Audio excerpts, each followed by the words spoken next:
what is the deal with this G.O.T. Farms thing? It's about improving our greenhouse and growing our own foods. Wait. We have a greenhouse? Yeah, we have a greenhouse. It's over by the library.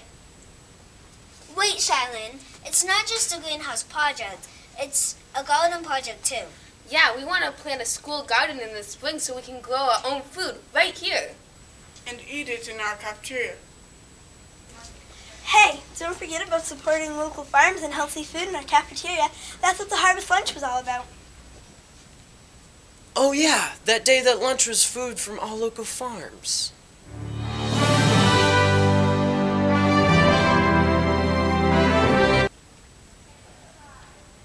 I like the apple crisp, but the potatoes looked weird. Well, Casey, that's because they weren't all genetically modified or covered with chemicals like most potatoes are. Our community would be so much healthier if we all started eating organic foods, especially vegetables from local farms. And there's so many of them. Hey, wait, you guys. Don't forget about the solar panels we want to get for the greenhouse. And we might even get a bike-powered generator. I'm so riding that one first. No way, I am. Wait, so it's a greenhouse project, a garden project, a local organic healthy food project, an electricity project? I'm confused. Hey guys, don't you get it? It's all about energy.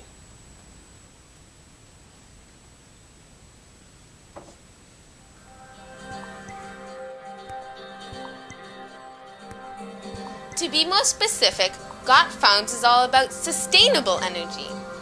We need energy to fuel our bodies. When we eat the right foods and the right amount of foods, we are healthy and productive. We need energy to grow our food, and when we grow our own food and buy from local farms, we're supporting sustainable practices in the local economy. We need energy to fuel our modern society. For electricity, transportation, and heat.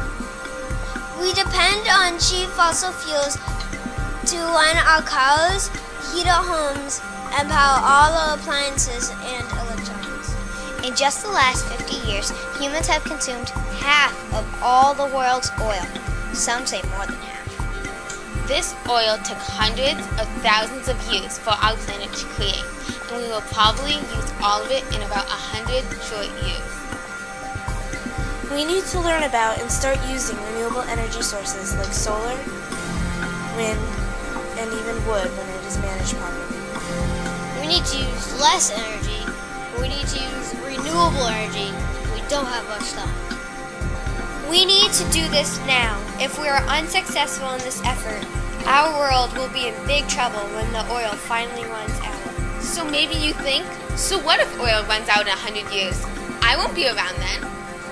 You should listen to the words of Wes Jackson, a Kansas farmer who's working on more sustainable ways of growing wheat. He said, if you're working on a problem you can solve in your own lifetime, you're not thinking big enough. Local farmer, retired engineer, and author John Howe would love that statement. He's been studying the world's energy crisis for a long time and he's working on solutions. He invented a solar-powered tractor. He's actually built 3 of them, and he uses them on a small farm in Waterford, Maine. He also built a solar-powered car and a solar-powered golf cart, which can power an electric chainsaw. He harvests all his own wood without a drop of fossil fuel. He has also developed an efficient bike-powered generator, which he showed to Mrs. Prescott when she visited his farm. He explained some of the basics of electricity and the vocabulary of energy and power. Power is made up of 2 things. It's made up of how much push and how much quantity. The better analogy is water. Okay? Water flowing downhill is a lot of power. Okay? How much is flowing is important, and how much vertical drop, called the head, is important. So you need the 2 together to get power. So in this case, the volts is how much push you got, and the amps is how much electrons are flowing through there. So you need both to make power. So electricity is very simple. You multiply the amps times the volts, you get the watts. Amps times volts is watts. Okay. There's something sitting there, okay? Nothing's happening. I can push on it. Nothing's happening yet. I push on it harder and harder. Starts to, now I'm doing work. Just the push, without any movement, is just volts. The battery's sitting there volts, but nothing happening. As soon as I push it, then I have distance. Force times distance is the mechanical equivalent of work. The classic definition of work is force times distance. You need the force. Okay, here's. I'm pushing like mad on there. I've got 30 pounds of force there. I'm not doing any work. I could put a stick there and do the same thing. Mm-hmm. By the way, there's a whole appendix devoted to that in my book, to Energy Work Power 101. But if I were to start pushing this thing along the road, then I'm doing work. Force times distance. If I push that thing 1 foot with 30 pounds, I got 30 foot-pounds of work. Foot-pounds is directly equivalent to BTU, directly equivalent to watt-hours, directly equivalent to calories. Energy and work are interchangeable because energy is the ability to do work. John also explained all the components of a solar electricity system. The sun's energy is captured by solar panels, and it comes out the backside in positive and negative connectors. These connect to a charge controller, which prevents the batteries from being overcharged. The charge controller connects to the battery, then to an inverter which converts the DC battery power to AC electricity. You plug in your device to the inverter, and that's it. We need to learn about energy. Energy is the most important word in the dictionary, and energy underlies everything in civilization as we know it, and we are on an energy cliff right now.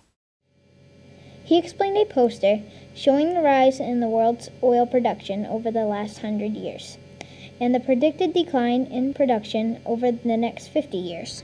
The point here is this is my lifetime right here. I was born in 1935, so this is my lifetime. I was here for the party. The next 75 or 100 years is not going to be so pretty because growth as we know it, led by energy, led by oil, is going to start to go downhill. Our personal energy comes from our food. Food is our energy source, our energy supply. So right now we're living on fossil food, fossil energy produced food. One farmer can feed 200 people because he has a big tractor and nitrogen, natural gas-based fertilizer and so on and so on. And food can be shipped 2,000 or 3,000 miles. One author calls it the 1,500-mile Caesar salad. Most Americans don't realize that the days are ending where one farmer can feed 200 people.